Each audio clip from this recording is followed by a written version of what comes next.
여러분, 내년에는 우리 삶에 큰 변화를 가져올 새로운 복지 혜택들이 기다리고 있다는 사실 알고 계셨나요? 특히 기초생활수급자와 취약계층에게 더 많은 지원과 혜택이 준비되고 있는데요. 2024년보다 더 커진 지원 규모와 새롭게 추가되는 제도들이 많아서 미리 알아두시면 좋을 것 같습니다. 오늘은 2025년에 달라지는 기초생활수급자 및 취약계층 지원제도에 대해 쉽고 자세히 알려드리겠습니다. 이 정보는 여러분의 삶에 직접적인 도움이 되기 때문에 앞으로 어떤 변화가 생기고 우리가 어떻게 준비해야 하는지 궁금하시다면 꼭 끝까지 함께 해주세요. 아는 것이 돈이다. 복지뉴스 넘버원 KBN 뉴스 지금 시작합니다.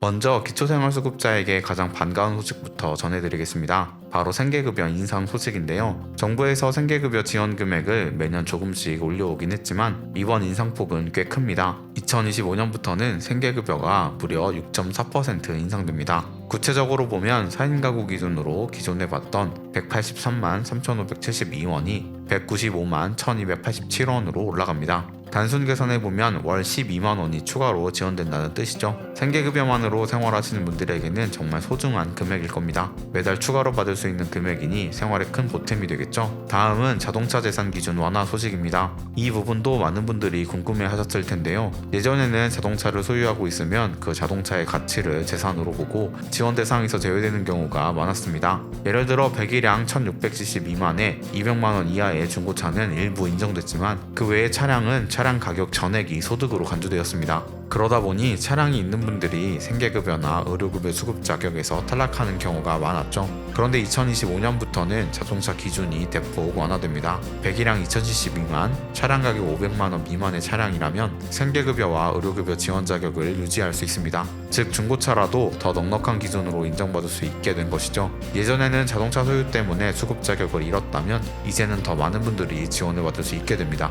차량 한 대가 꼭 필요하지만 수급 자격을 잃을까 걱정하셨던 분들께는 정말 반가운 변화일 겁니다. 부양 의무자 기준도 완화됩니다. 이 부분도 수급자분들이 많이 관심을 갖는 부분인데요. 예전에는 부양 의무자의 소득과 재산이 조금이라도 높으면 지원 대상에서 제외되는 경우가 많았습니다. 예를 들어 자녀의 소득이 연 1억 원만 넘어도 부모님이 생계급여를 받는데 제한이 있었던 거죠. 하지만 2025년부터는 부양 의무자의 소득과 재산 기준이 상향 조정됩니다. 연 소득 기준이 1억 원에서 1억 3천만 원으로 재산 기준도 9억 원에서 12억 원으로 상향됩니다. 이로 인해 추가로 약 3만 가구가 지원을 받을 수 있게 된다고 하니 지원 대상이 훨씬 넓어지는 셈이죠. 가족의 소득 때문에 수급 자격을 받지 못했던 분들께는 큰 희소식입니다. 이번에는 의료급여 변화도 살펴보겠습니다. 의료급여는 생계급여만큼이나 중요한 지원제도인데요. 2025년부터는 건강생활 유지비가 2배 인상됩니다. 구체적으로 1인당 지급되는 건강생활 유지비가 기존 89만 1,378원에서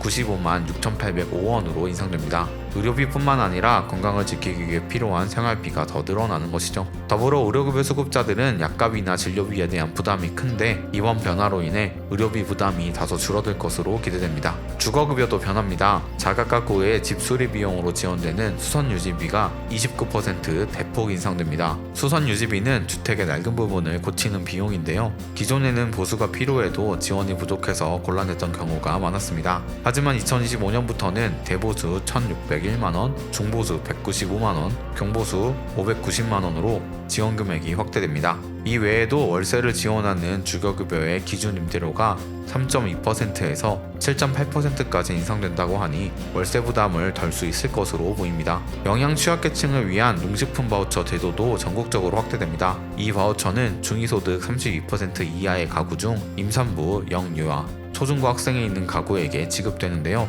1인당 월 4만원의 농식품 바우처가 지급됩니다. 이 바우처로는 신선한 채소, 과일 등을 구매할 수 있기 때문에 자녀의 건강한 식습관을 유지하는 데 큰 도움이 될 것으로 보입니다. 환경성 질환에 대한 지원도 새롭게 시작됩니다. 최근 미세먼지와 아토피 같은 환경성 질환이 일어나고 있는데요. 이를 지원하기 위해 2025년부터는 1인당 연 10만원의 환경보건이용권이 지급됩니다. 대상자는 수급자와 차상위 계층 중 어린이, 노인, 임산부로 이 지원을 통해 아토피와 같은 환경성 질환 예방과 치료에 도움을 줄 수 있을 것입니다. 일자리 지원 정책도 소개해드릴게요. 취약계층의 자립을 돕는 자활근로 인원이 2025년부터 확대됩니다. 기존 6,900명에서 7,200명으로 약 300명이 추가로 자활근로에 참여할 수 있게 됩니다. 근로에 참여하는 분들의 급여도 3.7% 인상되기 때문에 자활근로를 통해 얻을 수 있는 수입이 더 늘어납니다. 탈수급을 지원하는 특별한 제도도 새롭게 시행됩니다. 취업 후 자립에 성공한 분들에게는 최대 150만 원의 자활 성공금이 지원됩니다.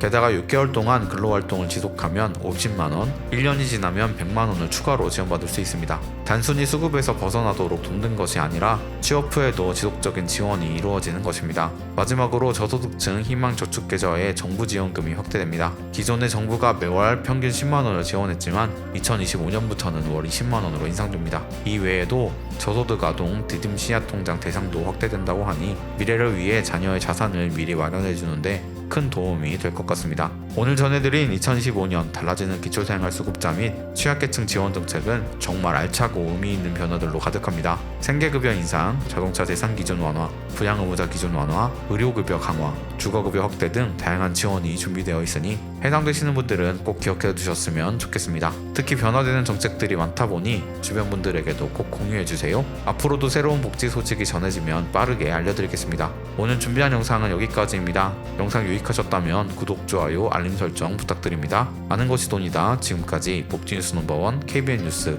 윤석호 기자였습니다.